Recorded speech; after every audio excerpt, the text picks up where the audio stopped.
Buenos días, bienvenidos a la tercera plática de la Aquelarre. El nombre del expositor es David Reynoso Mercado y el nombre de la plática es Sistemas de Raíces Euclidianas. Ok, bueno, pues primero muchas gracias al comité por aceptar mi charla. Y pues bueno, vamos a hablar de sistemas de raíces euclidianos, lo que quiera decir eso, ¿no? Entonces vamos a empezar con conceptos muy básicos. Tenemos V, un espacio vectorial sobre un campo. Entonces tenemos un conjunto al cual le vamos a asignar dos operaciones, suma y multiplicación por escalar, que cumplen las siguientes propiedades. Para cualesquiera x, y y z en V y a y b en K, se tiene que la suma es conmutativa, asociativa, existe un elemento neutro al cual le vamos a llamar 0, es decir que x más 0 es igual a x para cualquier x en V. Para todo elemento x en V existe un elemento y que también vive en V, que cumple que es su inverso aditivo. Tenemos que el escalar 1 del campo cumple que no le hace absolutamente nada, lo deja exactamente el mismo, que la multiplicación escalar es asociativa y leyes de distributividad sobre la suma. Esta es la suma en V y esta es la suma en el campo. Entonces ahora tenemos ejemplos. Si tomamos n copias de K, este es un espacio vectorial sobre el mismo,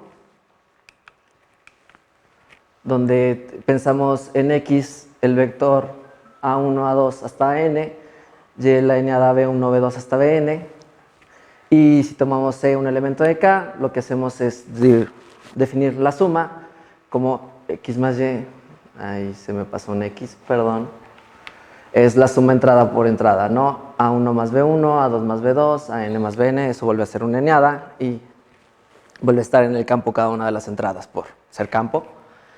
Y el producto escalar simplemente es multiplicar C por cada una de las entradas también. Y eso se puede demostrar que es un espacio vectorial.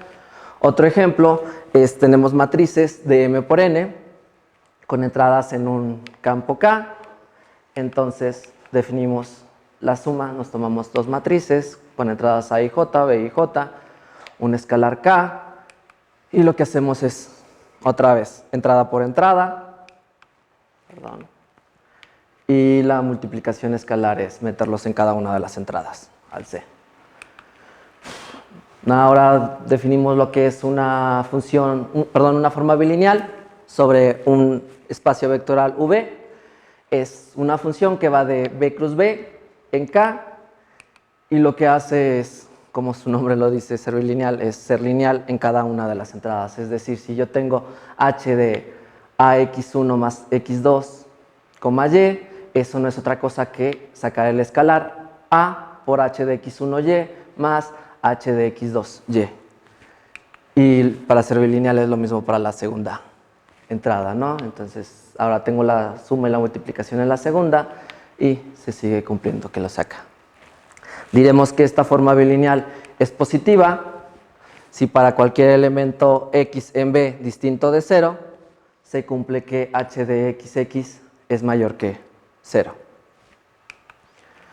Un ejemplo es en Rn.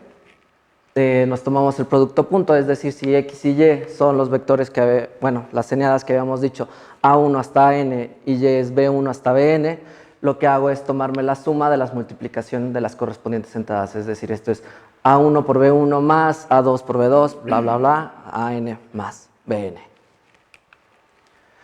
Diremos que un espacio E es euclidiano si cumple que es un R espacio vectorial de dimensión finita y si tiene una forma bilineal positiva. En lo que vamos a trabajar en el resto de esta charla, vamos a pensar a E como Rn con el producto punto que dijimos acá atrás. Muy bien. Entonces, para cada alfa n, para cada elemento de E, podemos definir una reflexión, que es una función que va de En, y lo que hace es, para un alfa fijo, lo que voy a hacer es definir sigma alfa de un beta, también en E, y lo que hago es a beta lo mando a menos 2 veces el producto punto de beta alfa sobre el producto punto de alfa por alfa. Este de aquí, recordemos que vive en K, en nuestro campo, y beta y alfa son elementos de E. Para no andar diciendo todo esto siempre, voy a decir beta corchete alfa es igual a 2 veces beta del producto punto con alfa sobre el producto punto de alfa con el mismo. Se puede demostrar fácilmente que sigma de T alfa es igual a sigma de alfa para cualquier T no cero en R, ¿no? Y esto más o menos sale de que podemos sacar los escalares, entonces de aquí abajo sacaría T cuadrada, de acá arriba tendría alfa T, sacaría ese T, pero tengo el otro T con esta alfa de acá. Entonces se cancela ese T cuadrada con el T cuadrado de abajo y ¡pum! Es la misma. Ahora, muy bien, ¿por qué habíamos dicho? Hay que definir qué es un sistema de raíces, si no, no tendría mucha gracia nuestra plática. Entonces tengo phi, un subconjunto de E, es un sistema de raíces euclidiano si cumple las siguientes 4 características. Phi es finito, 0 no está en phi, y lo generado por el conjunto, o sea, las combinaciones lineales de phi sobre R generan todo el espacio. La segunda característica es que si tengo un alfa en phi, los únicos múltiplos de phi que aparecen, perdón, de alfa que aparecen en phi son menos alfa y alfa. Esas son de las cosas que le estoy pidiendo. Que para toda alfa en phi se tiene que sigma de alfa de todo el conjunto, pues me vuelve a caer en el mismo conjunto, es decir, no me voy a salir de ahí. Y una de las más importantes y que restringe mucho es que para toda alfa y beta en phi se tiene que alfa corchete beta está en los enteros. ¿Sí? Entonces, si tengo un subconjunto de E que cumpla estas características, yo le voy a llamar un sistema de raíces.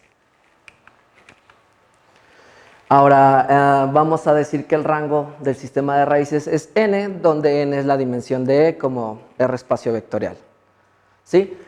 Vamos a ver más adelante que no importa este n, no tienen pues tanto que ver con la cardinalidad del conjunto phi, que en principio pues es lo primero que a mí se me ocurriría, ¿no? Como que n tiene que ver con la cardinalidad del conjunto phi, pero no. Es cierto, si estamos pensando en los reales nada más, de la característica R2, que solamente tengo los únicos múltiplos que tengo es él y su negativo, lo que tengo es que para R yo solamente puedo pensar en menos alfa alfa como el único sistema de raíces y lo puedo representar por este diagrama de aquí, donde alfa lo estoy pensando distinto de 0. Si pienso en R2, que es más o menos a lo que me iba a enfocar, si leyeron el resumen, iba a hablar sobre R2 y los sistemas de raíces que tenemos ahí. Estoy pensando, este ejemplo de phi, lo pienso como tener alfa, beta, menos alfa y menos beta, y lo represento de esta manera. A este sistema de aquí lo voy a conocer como A1 cruz A1, haciendo alusión al primero que ya habíamos mencionado. Tengo este otro ejemplo, también vive en R2, y bueno, aquí teníamos que la cardinalidad es 4 de phi, en este caso tengo 6 elementos, que le llamé alfa, beta, va a ser menos alfa, menos beta, va a ser un fulano, y va a ser menos el fulano. Tengo B2, ya tiene más, y tengo que le voy a llamar G2. Entonces, de hecho, una de las ideas de esta plática es ver que son los únicos que podemos tener en R2. Muy bien. Ahora, bueno, consideremos W, el grupo generado por las reflexiones de las raíces. Recuerden cuando definimos las sigmas alfas. Entonces, ¿qué quiere decir que está generado? Bueno, que para cualquier W en W lo puedo ver de la forma una composición de estas. De sigma de gamma 1 hasta sigma de gamma n menos 1, sigma de gamma n, donde gamma 1, gamma n menos 1 y gamma n están en phi y son no necesariamente distintas. No necesariamente tienen un orden, simplemente le llamé 1 y n para enumerarlas. Y n tampoco tiene que ver con la dimensión, es cualquiera. Llamaremos a este W el grupo de Weyl de phi y resulta que por las características que pedimos antes de ser un sistema de raíces, resulta que W es un grupo finito.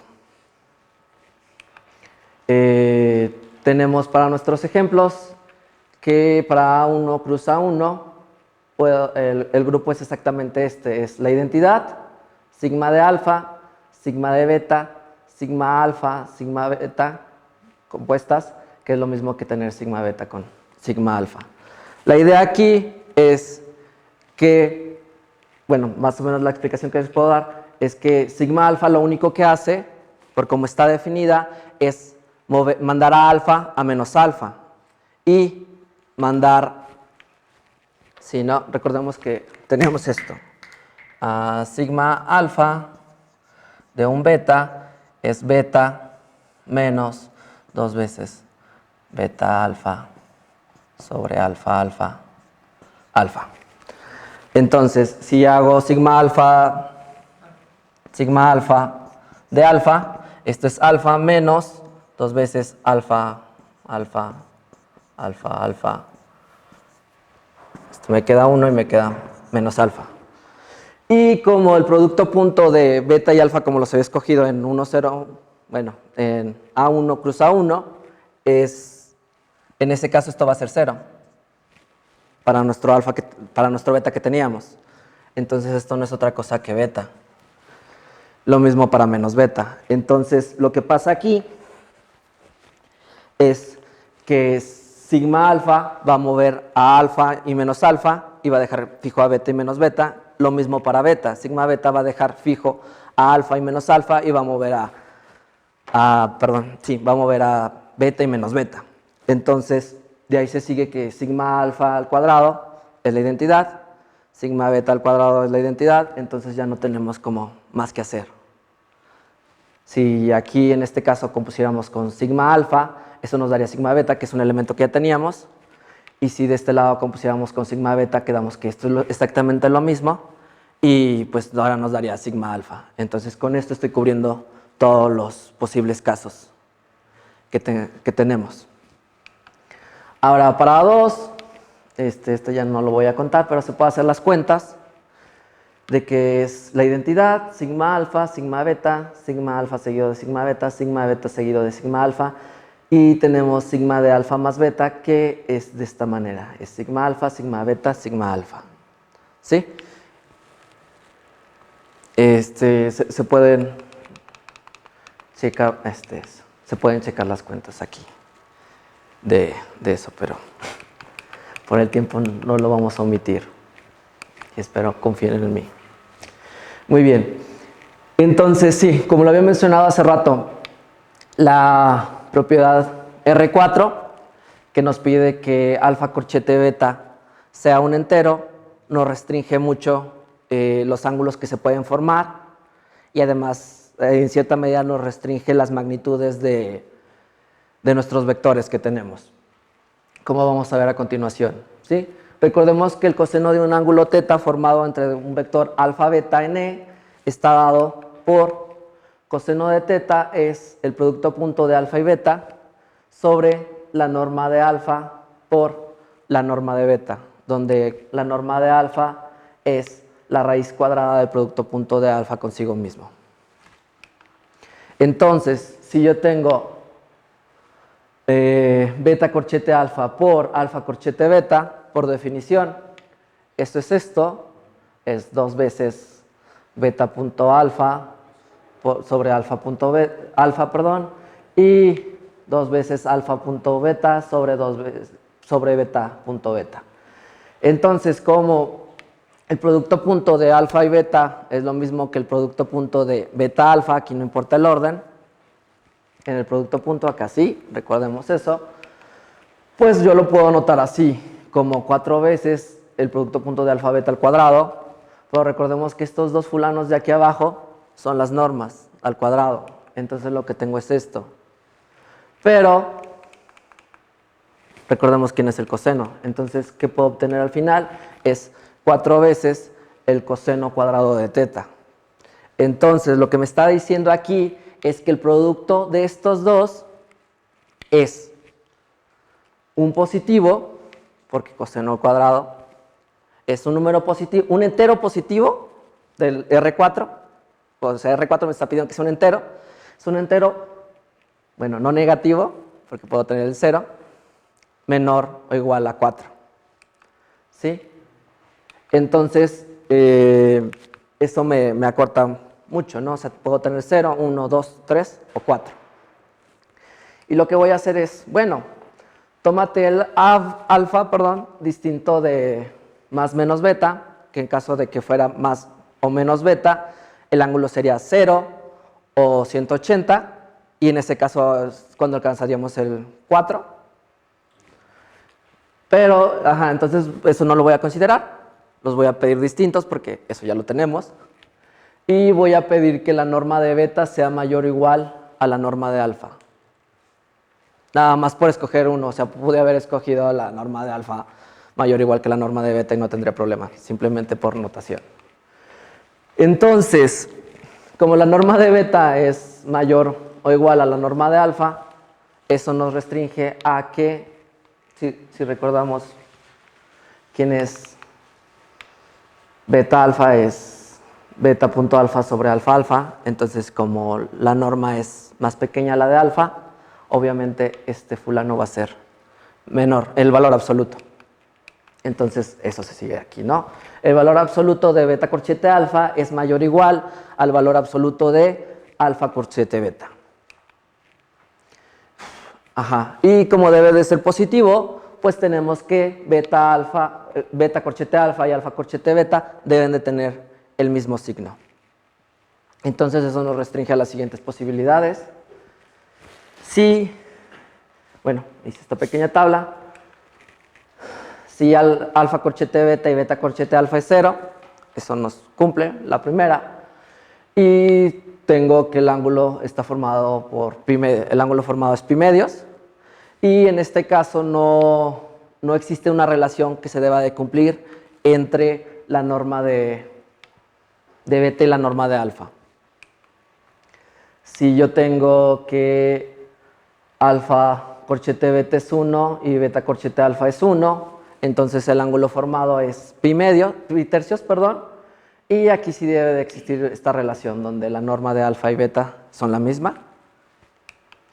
Si tengo los negativos, es decir, menos 1 y menos 1, entonces el ángulo formado va a ser 2 pi tercios y se sigue teniendo la relación de que deben de ser iguales.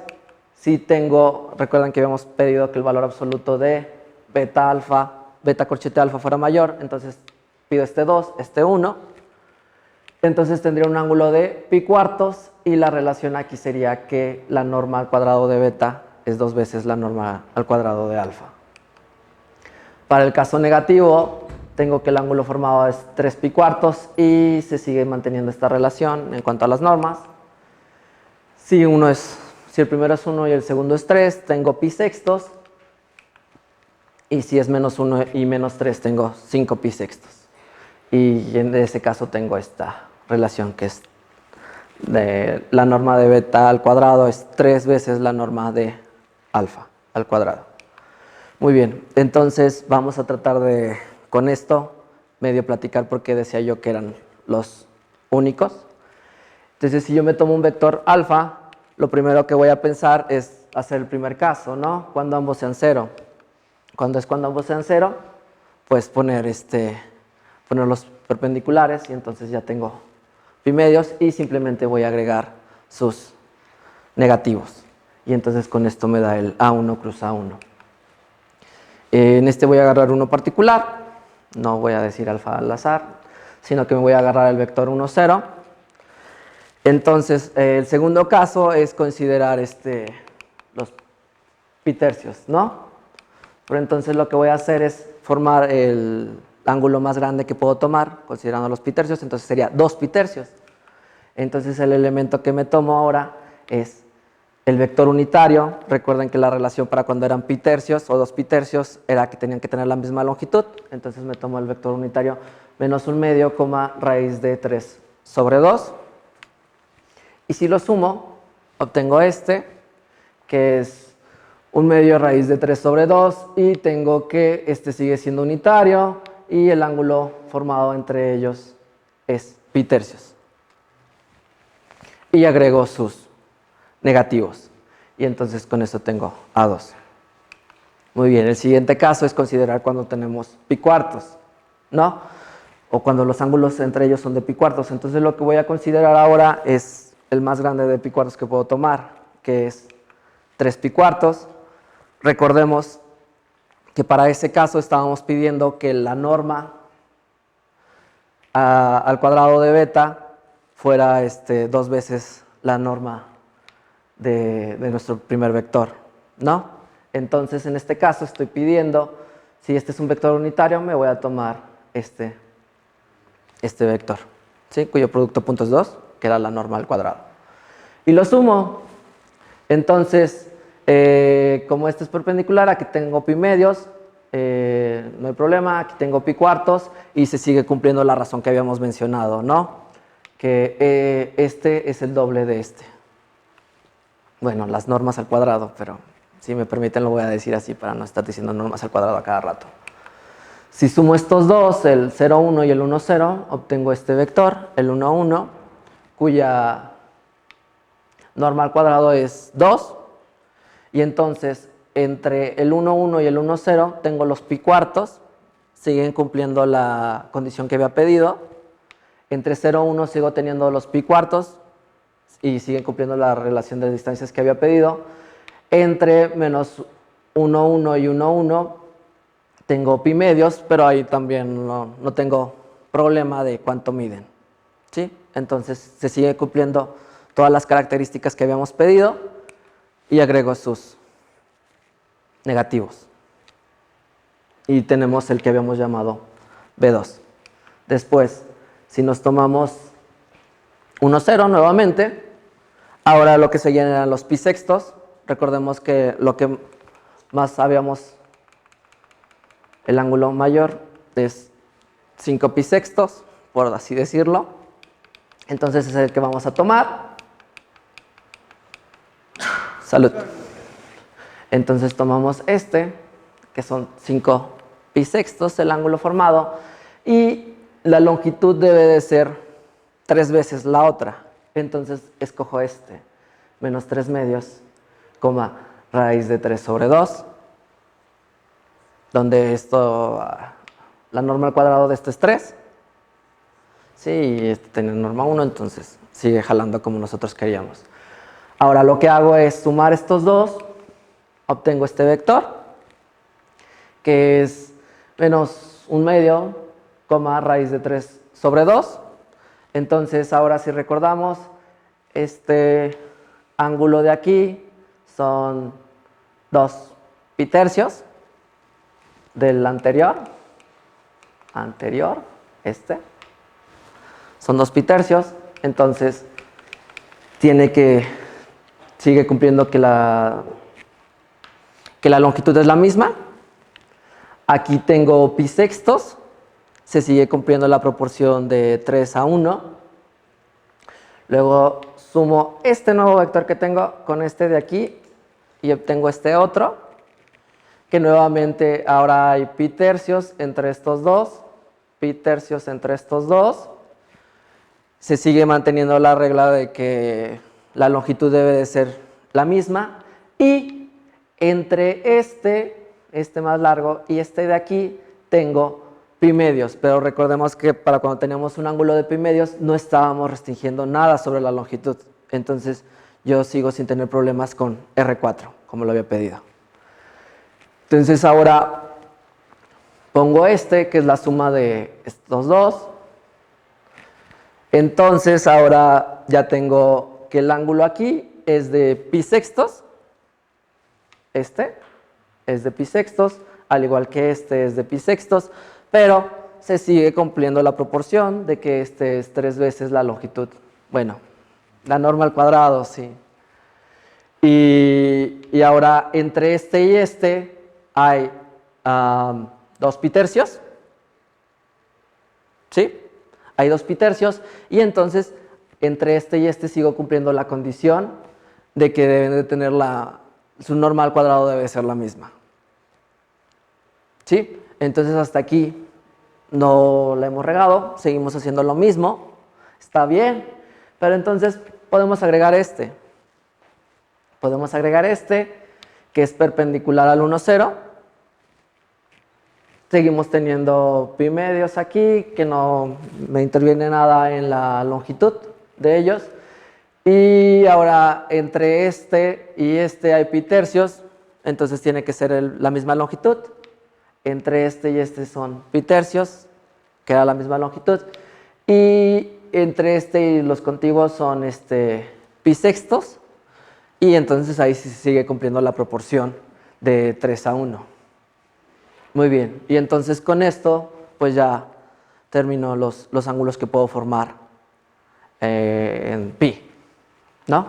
Y entonces agrego los negativos y con esta construcción en R2, que es como de donde se puede ver más o menos más sencillo, es que menciono todos, ¿no? Muy bien.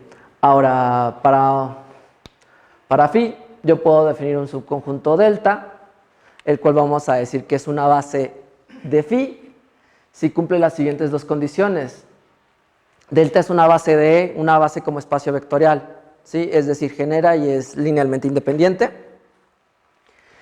Y cualquier beta en phi se puede ver como una combinación lineal de los elementos en delta, donde o todos los escalares son positivos o todos los escalares son negativos. Sí, tengo esta notación rara para denotar los escalares, pero eso quiere decir, ¿sí? Es decir, cualquier elemento beta en phi, o todos los escalares son positivos o todos los escalares son negativos. No sé si recuerden que acá muy mañosamente denoté una alfa y una beta, gracias, una alfa y una beta, que son, efectivamente, estos elementos son la base. Se puede ver más aquí, cuando hicimos la construcción.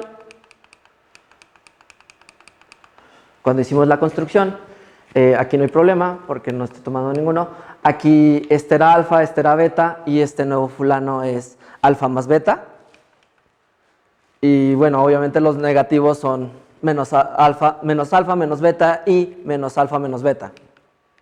En este de aquí, este es alfa, este es beta, este es alfa más beta, este es beta más 2 alfa y sus negativos. ¿Sí? En este de acá, este es beta, este es alfa, este es beta más 2 alfa, beta más 3 alfa, y este de aquí es 2 beta más 3 alfa, y los negativos. Entonces sí, obviamente, bueno, ya tenemos las bases para esos 4 que teníamos. Muy bien. Ok. A los elementos de delta les vamos a llamar las raíces simples. Recordemos que todo elemento de phi es una raíz, entonces pues nada más por tener un nombre. W es generado por las reflexiones de sigma alfa de las raíces simples. Bueno, donde alfa es una raíz simple. Entonces, para 2 vimos que... sí, lo vimos aquí. No, ya me pasé. Bueno.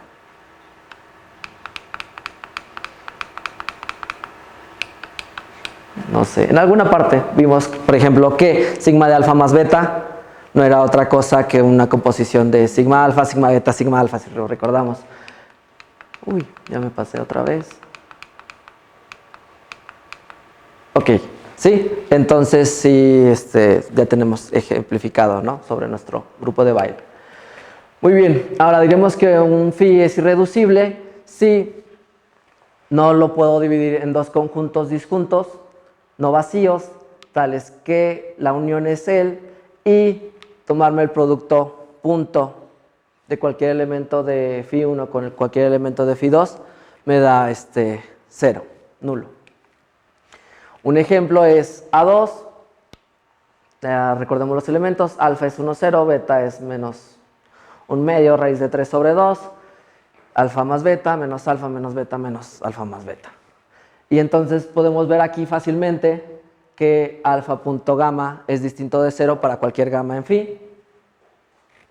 Entonces ese de ahí es irreducible. En A1 cruz A1, recordemos que tenemos estos dos que son perpendiculares. Entonces pues me basta escoger phi 1 igual a más menos alfa y phi 2 igual a más menos beta y jala, ¿no? Tenía este ejemplo donde tenemos alfa y beta, beta más 2 alfa. Entonces yo puedo ver que alfa punto con beta alfa es 0 y beta punto con beta más 2 alfa es 0. Entonces más o menos mi idea sería, bueno, pues entonces pues los pongo en distintos conjuntos, estos dos pueden empezar. El problema es que alfa punto beta es menos 1 y alfa punto beta más 2 alfa es 1. Entonces en teoría los debería de meter en el mismo que alfa al menos, pero entonces beta más, bueno, tenemos que también beta más alfa con beta es 1 y lo mismo ocurre con beta más 2 alfa, entonces no puedo hacer la separación, ya no tengo esa posible combinación. Entonces B2 es irreducible. Muy bien, bueno, aquí lo hice mañosamente hacer más o menos los cálculos aquí para decir, bueno, pues tendrás que checarlo con todos, ¿no? Pero hay un resultado que nos dice, mira, no te preocupes por todos, phi sigue siendo irreducible si solo si delta es irreducible, con la definición que teníamos. Y entonces, pues, para nuestros casos en R2, pues nos vamos a checar alfa y beta de la base y ver si eso no es 0. Entonces, para nuestro caso, es A2, B2 y G2 son irreducibles, no podemos hacer esa separación. Muy bien, si yo tengo delta, le puedo asignar un orden, alfa 1, alfa 2, alfa n, y entonces con base a eso puedo definir una matriz de Cartan, donde la entrada IJ no es otra cosa que el corchete de alfa I con alfa J. Entonces, pues vamos a ver para nuestros ejemplos quiénes son. Si tomo este orden, alfa beta, tengo que para A1 cruz A1, la matriz de Cartan es 2, 0, 0, 2. Para A2 es 2, menos 1, menos 1, 2. Okay. 2 minutos, va. Es 2, menos 2, 1, menos 1, 2. Y G2 es 2, menos 1, menos 3, 2. Eso se puede hacer de esto, literal, sencillo. Y decimos que una gráfica de Coxeter de phi es con la misma, con una base delta ordenada. Yo tengo L vértices, si la dimensión de delta es L, y entonces lo que voy a hacer es que entre cada vértice hay esta cantidad de aristas. Recordemos que estos son enteros, y entonces la gráfica de Coxeter de A1 cruz A1, como es el producto era ceros, tengo dos vértices, no hay ninguna arista. Para A2 tengo una única arista, para B2 tengo dos aristas, y para G2 tengo tres aristas. Existe una manera de, a partir de, incluso desde la gráfica de Coxeter, regresarnos y recuperar el sistema de raíces, ¿sí? Que no vamos a platicar en esta ocasión. Y aquí hay algo que se está perdiendo de información porque no estoy mencionando qué es la raíz más corta, lo que quiera decir que sea una raíz corta. Y entonces eso lo recupero con tener la misma gráfica de Coxeter, pero ahora lo que voy a hacer es, voy a agregar una flecha apuntando hacia quién es esa raíz más corta, lo que quiera decir eso. Y entonces, esto solamente ocurre cuando tenemos más de dos líneas, ¿sí? Entonces, Para A1 cruz A1 no hay problema, para A2 no hay problema, para B2 marcamos las flechas hacia acá, para G2 marcamos las flechas hacia acá. Y este es el diagrama de Dynkin, o sea, es una gráfica de Coxeter, pero en este sí estamos resaltando quiénes son las raíces cortas. La bibliografía, y muchas gracias.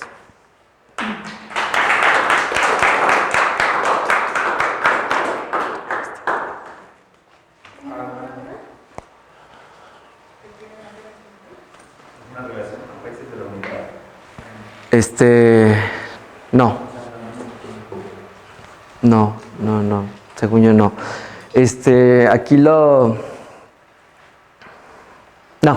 tiene que ver con raíces por eso. Sí. Nosotros tomamos una base y empezar a reflejar en diferentes rectos. ¿No puedo pensar así? Ajá, más o menos, sí. Sí. Sí, te digo que esta parte de acá, donde R4, donde quiera que esté R4, pues es lo que nos restringe mucho. O sea, esto en R2 espacio vectorial, o sea, se puede ver así, pero esto no nos importa cuál sea la dimensión. O sea, en Rn sigue restringiendo los ángulos y solamente son estos de la tabla que mencionamos aquí. ¿Dónde está? Sí. Entonces estas restricciones se deben de cumplir. Ajá.